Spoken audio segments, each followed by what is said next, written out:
하나님 말씀 보시겠습니다. 하나님 말씀은 에스겔서 2장입니다. 제가 준 성경은 구약 성경 1152쪽입니다. 할렐루야! 오늘 새벽에 나오신 여러분 감사합니다. 오늘도 이 귀한 말씀 통해서 하나님의 음성을 듣고 돌아가는 귀하고 복된 하루 되시기를 축복합니다. 자, 오늘은 에스겔 2장 설교 제목 패역한 시대 속에서 어떻게 살 것인가 라는 제목을 가지고 말씀을 나누고자 합니다. 단락구분 저는 크게 두 개로 나눴는데요. 1절부터 7절은 공동체의 영적 분위기, 그리고 8절부터 10절까지는 기록된 하나님의 말씀, 이렇게 제가 두 개 단락을 나누고 제목을 붙여봤습니다. 에스겔 1장부터 3장까지는 에스겔의 그 소명에 관한 말씀이다라고 말씀드렸고요. 오늘은 2장인데 굉장히 좀 짧은데 10절밖에 되지는 않지만 이 10절 가운데 참 많은 메시지를 담고 있다라고 저는 생각합니다. 우리 말씀 들어가면서 우리 크리스찬들에게 하나 필요한 게 있어요. 그건 뭐냐면 시대를 보는 감각이 있어야 돼요. 그리고 세대를 볼 수 있는 그런 영적인 뷰가 있어요. 그걸 뭐라고 하냐면 세계관이다 또는 역사관이다 라고 이렇게 볼 수가 있거든요. 그러니까 세상을 보면서도 크리스찬들은 세상 사람들이 보는 눈과는 달라야 돼요. 세상 사람들이 좋다, 귀하다, 선하다 라고 할지라도 크리스찬이 눈에 보기에, 하나님의 눈에 보기에 이게 나쁘다라고 하면 나쁘다고 볼 수 있어야 되는 거예요. 저는 이 2장 말씀 보면서 이스라엘 백성들이 아직은 멸망당하진 않았지만 이 사람들 가운데 오늘 하나님께서 그들에게 동일하게 하시는 말씀은 항상 이 자들에게 패역하다는 얘기를 하는데 그게 왜 그렇게 됐을까라는 생각을 해봤어요. 어떤 한 사상이나 어떤 의견을 전파하려면 계속해서 똑같은 얘기를 해주면 된다고 합니다. 만약 그것이 거짓이라 할지라도 한 번 말하고 두 번 말하고 세 번 말하고 네 번 말하면 뭐 10번 20번 해서 이 사람한테 동일한 내용을 이야기를 하게 되면 이것이 뭐가 되냐면 진리가 되고 이것이 어떤 기정사실화가 되어서 그 공동체 가운데 그것이 참말이 가짜일지라도 혹시 거짓일지라도 이 진실된 사람은 진실된 말을 하게 되면 거짓에 선동된 사람들, 거짓에 이렇게 빠진 사람들은 절대로 그것에 헤어나지 못하는 거예요. 오늘 저는 2장에 보게 되면 에스겔이 있었던 그 남유다 시대의 백성은 뭐냐면 하나님께서 역사하시고 예레미야를 통해서도 진실된 말을 전하지만 이들에게 세뇌당한 게 있는데 그게 뭐냐면 하나님 말씀 없이 그냥 사는 거예요. 그래서 말씀이 들리지가 않고 뭔가 양심이 마비가 되고 진실된 말씀, 진리의 말씀을 전한다 할지라도 듣지 못하는 영적인 그 무감각 속에 살아가고 있던 시대가 어떤 시대냐? 바로 에스겔 2장의 시대라는 거예요. 저는 이 말씀 보면서도 참 두려웠어요. 어떻게 보면 이 시대가 그런 시대가 되지 않을까? 진리의 말씀을 전하고 하나님의 말씀을 전하고 구원의 길을 얘기해도 사람들이 지금 듣지 않는 시대, 어쩌면 지금 똑같은 시대가 2장의 시대가 아닐까 저는 생각합니다. 그럴 때 하나님께서 누굴 부르셨냐? 에스겔을 부르셨다는 거예요. 여러분, 저는 여러분들이 하루를 살아도 한순간을 살아도 하나님께 가치 있는 삶을 사시기를 주님의 이름으로 축복합니다. 정말 저는 요즘에 제가 좀 다짐하는 게 있어요. 그게 뭐냐면 될 수 있으면 시간 낭비하지 말자. 될 수 있으면 시간 낭비하지 말자고 했어요. 그래서 제가 어제 그 하루를 돌아봐도 몇 시간 또는 몇 분은 정말 시간 낭비한 것 같아요. 근데 여러분 진짜 하루를 살아도 가치 있고 보람 있게 살 수 있기를 주님의 이름 축복합니다. 자, 1절을 보게 되면 1절을 보면 그가 내게 이르시되 인자야 라고 하면서 그래서 하나님께서 에스겔을 부르시는데 인자야 라는 단어가 많이 나옵니다. 근데 이 인자라는 단어가 뭐냐면 이 에스겔서에 하나님께서 에스겔을 부를 때 인자야 라는 단어를 쓰는데 이 인자라는 단어가 이 에스겔서에서 약 90번이나 나온다고 합니다. 근데 문자적인 의미는 뭐냐면 사람의 아들 혹은 아담의 아들, 쉽게 표현하면 한 사람, 휴먼 원을 의미하는데 세 가지의 의미가 있어요. 첫 번째는 뭐냐면 인자라는 것은 사람이기 때문에 인간의 유한성과 연약함을 의미할 때 쓰였던 단어가 뭐냐면 인자다라는 거예요. 이 호칭은 장엄하고 위험 있는 하나님 앞에서 에스겔은 단지 하나의 피조물, 흙으로 지어진 존재라는 사실을 이야기하는 겁니다. 그렇기 때문에 이 인자라는 것은 육적으로 흙으로 지어졌기 때문에 유한하며 아무것도 할 수 없는 인간, 그것을 말씀하시면서 에스겔을 부르시면서 인자야라고 하는 것은 하나님의 절대 주권과 하나님의 섭리 가운데 아무것도 할 수 없는 너희를 내가 너를 불렀다라고 할 때 쓰는 게 바로 인자예요. 두 번째는 그런 인간이 하나님의 신령한 그 능력에 대한 권능에 대한 의존을 뜻할 때 쓰는 단어가 뭐냐? 인자다라는 거예요. 그래서 이 에스겔은 연약한 인간이기 때문에 자신의 힘을 아무것도 할 수 없으니까 그에게 하나님께서 무엇을 주셨느냐? 영을 불어 넣어 주셨다는 거예요. 하나님께서 아담과 하와를 지을 때 아담을 지으시고 그 코에 생기를 불어 넣으셨다. 불어넣기 이전의 사람을 인자라고도 표현할 수 있고 그 가운데 하나님의 영을 부어 넣어 주셔서 하나님의 능력으로 말미암아서 유한한 사람이 하나님의 사명을 감당할 수 있다라는 거예요. 그래서 저는 여러분들이 하나님의 영으로 준비되고 하나님의 영으로 충만한 하루 되시길 축복합니다. 자, 그 세 번째 의미는 그 예언자적 정체성과 구별됨이다라는 거예요. 그러니까 인자라는 것은 특별한 사람에게 붙이는 호칭인데 그가 심판받을 그 인간이고 같은 백성이지만 동시에 하나님의 말씀을 대언하기 위해서 부르심을 입은 자를 부를 때 그때 쓰였던 단어가 뭐냐?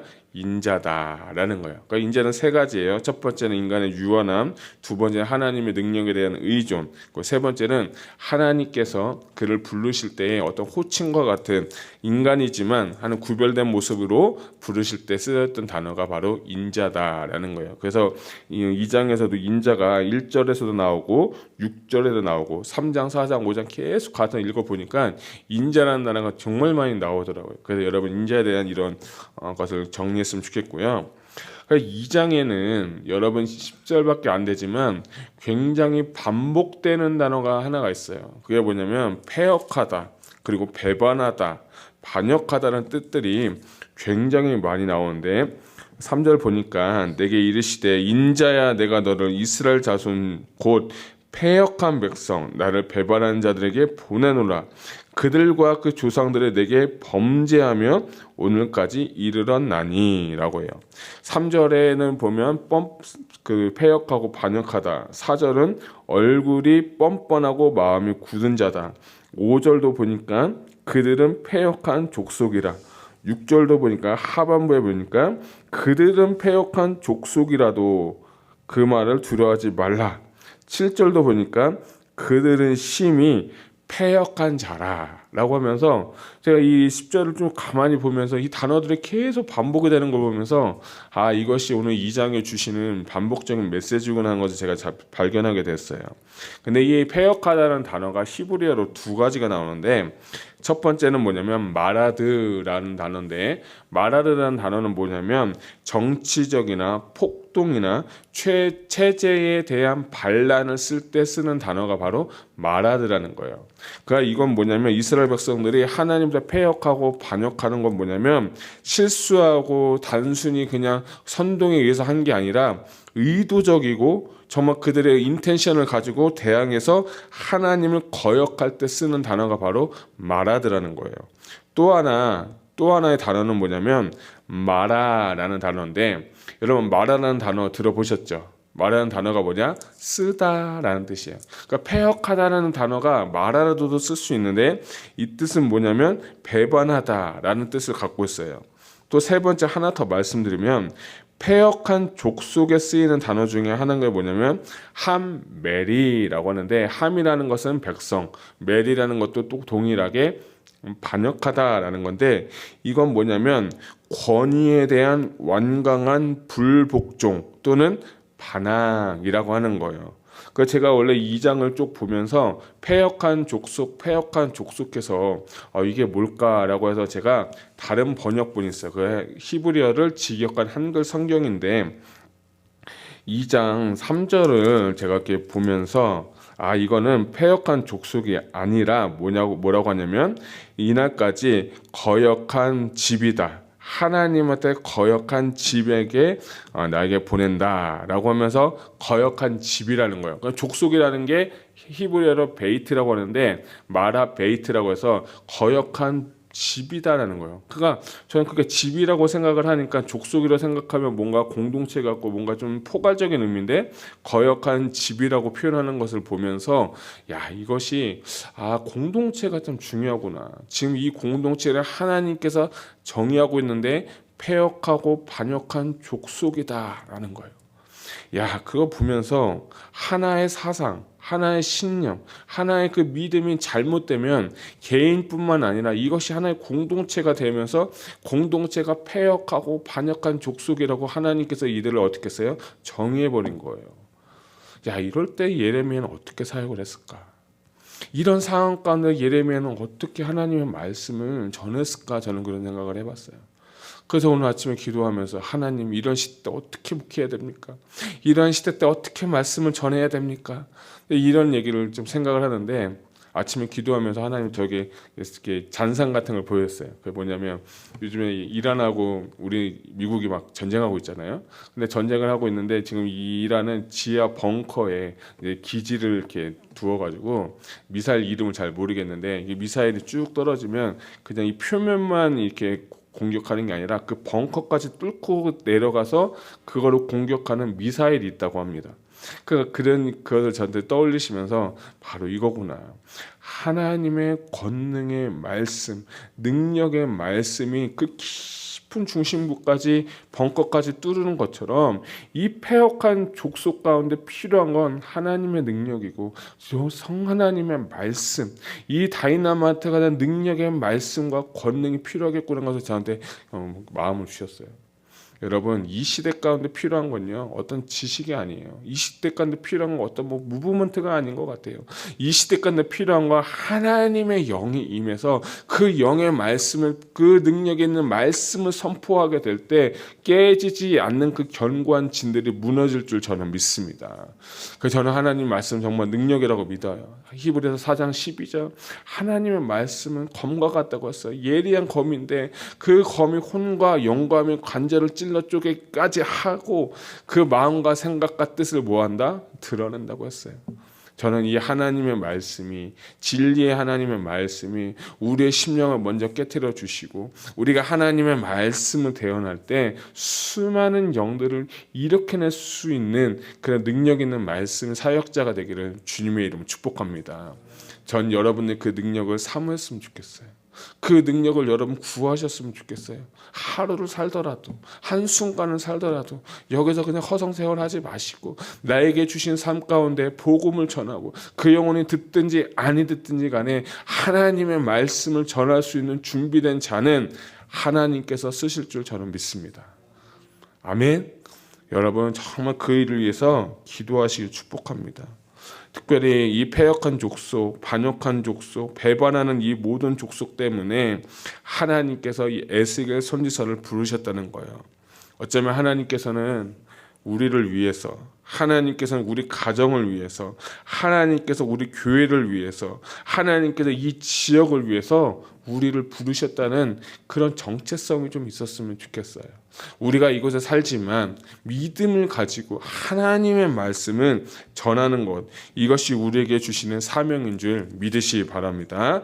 그런 가운데서도 하나님은 이스라엘 백성들을 돌이키게 하기 위해서 선지자를 보내시는 거예요. 5절 보니까 인자야 너는 비록 가시와 찔레와 함께 있으면 전갈 가운데 거주할지라도 그들을 두려워하지 말고 5절이죠. 그들은 패역한 족속이라 그들이 듣든지 아니 듣든지 그들 가운데 선지자가 있음을 알지니라.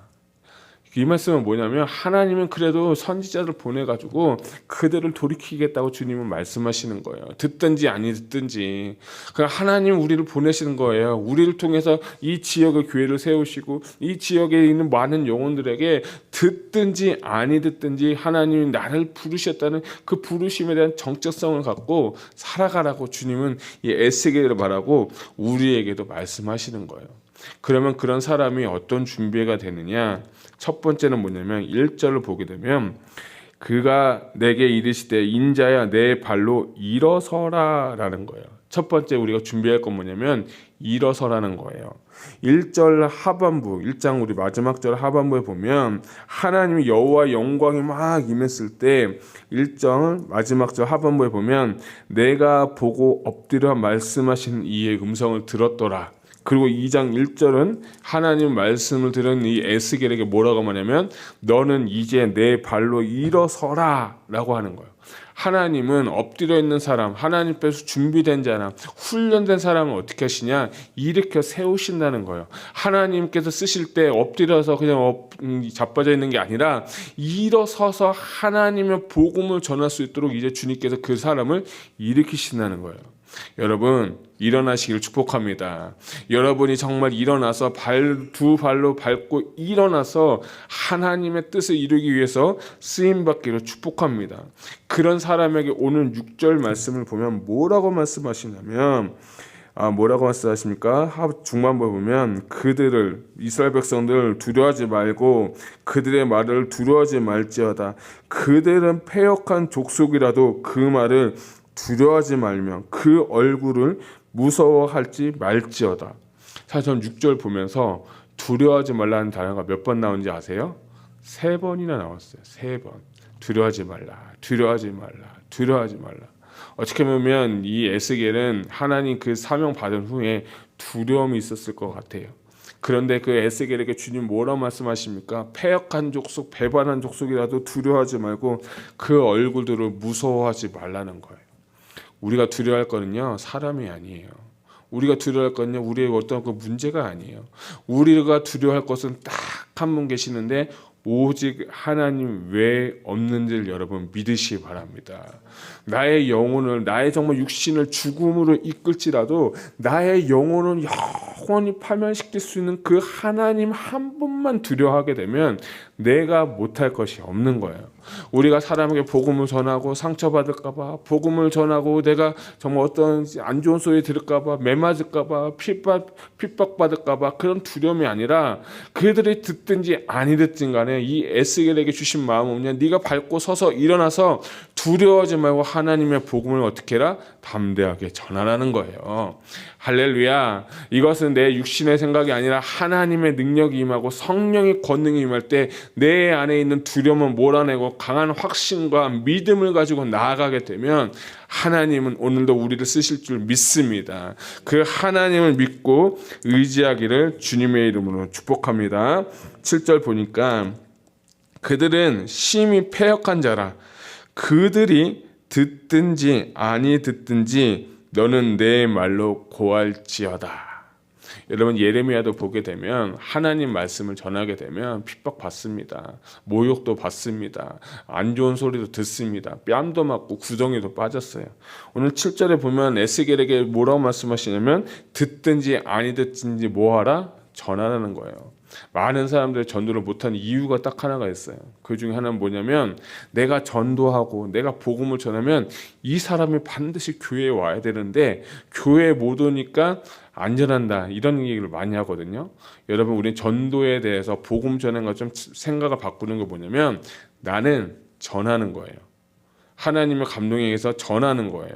그리고 나서 그 사람이 듣고 회개하는 건 그때부터 누구의 일이냐? 하나님의 일이에요. 성령님의 역사예요. 우리는 하나님 말씀을 순종해서 복음을 전하는 거예요.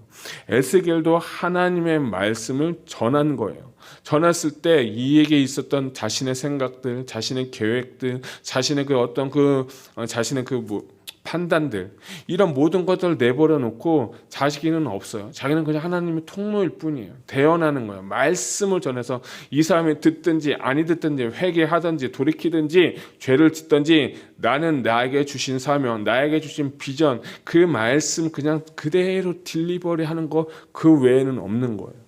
많은 사람들이 자기가 하나님이니까 반드시 열매를 맺어야 되고 반드시 그 사람이 교회에 와야 된다는 강박관념 때문에 복음을 못 전하는 거예요. 또 하나, 하나님께서 어떤 사람을 위해서 말씀을 전하라고 했을 때, 이 말 전하면 이 사람이 실망할 텐데, 이 말 전하면 이 사람 실족할 텐데, 이러면서 못하시는 경우도 종종 있어요. 저도 물론 그런 적 있어요. 근데 여러분, 진짜 그 얘기를 못하면, 그 사람이 듣지 않으면 그 사람이 잘못된 길로 가는 걸 종종 봤어요. 전 여러분, 하나님께서 주신 메시지에 순종하고서 전하시길 축복합니다. 그 사람이 듣고 변화하고 순종하는 그 사람의 몫이에요. 우리는 하나님을 쓰시는 사람이에요. 복음을 전할 때도, 성도를 권면할 때도 하나님께 주신 힘을 가지고 두려워하지 마시고 무서워하지 마시고 담대하게 선포하기를 주님의 이름으로 축복합니다. 그러려면 뭐가 필요하냐? 하나님의 말씀이 필요한 거예요. 우리 8절을 한번 같이 읽겠습니다. 시작. 너 인자야, 내가 내게 이르는 말을 듣고 그 패역한 족속같이 패역하지 말고 내 입을 벌리고 내가 내게 주는 것을 먹으라 하시기로. 아멘. 하나님의 말씀을 먹어야 된다는 거예요. 하나님께 주시는 그 말씀을 내가 먹어야 된다는 거예요. 그래서 8절, 9절, 10절에 보면 그 하나님의 말씀을 먹고, 또 3장 1절로 내일 보겠지만 그것을 이제 전하라라는 거예요. 그러니까 선지자에게 하나님의 말씀을 넣어 주셨다는 거예요. 하나님께서 부르시고 말씀을 그 안에 넣어 주셨다는 거예요. 저는 오늘 여러분들이 이 새벽에 하나님의 음성을 듣기를 축복합니다. 에스겔에게 주셨던 하나님의 말씀, 에스겔에게 전하는 하나님의 말씀을 우리도 하나님 앞에 기도해서, 하나님, 주님 제가 어떻게 하길 원합니까? 주님 저에게 말씀해 주시고 나에게 가르쳐 주시고 행할 것을 알려주세요 라고 이렇게 겸손하게 기도하면 하나님이 여러분 오늘의 삶 가운데 반드시 말씀하실 줄로 믿습니다. 겸손하게 말씀을 기다리고 순종하겠다는 열정 가지고 그 말씀을 받고 오늘 하루도 하나님의 말씀을 대언할 수 있기를 주님의 이름으로 축복합니다. 자, 패역한 시대 가운데 우리가 필요한 건 하나님의 말씀이고 성령의 능력입니다. 그 말씀을 구하면서 오늘도 성령 충만, 은혜 충만, 말씀 충만함으로 승리하는 저와 여러분 되시기를 주님의 이름으로 축복합니다. 기도하겠습니다.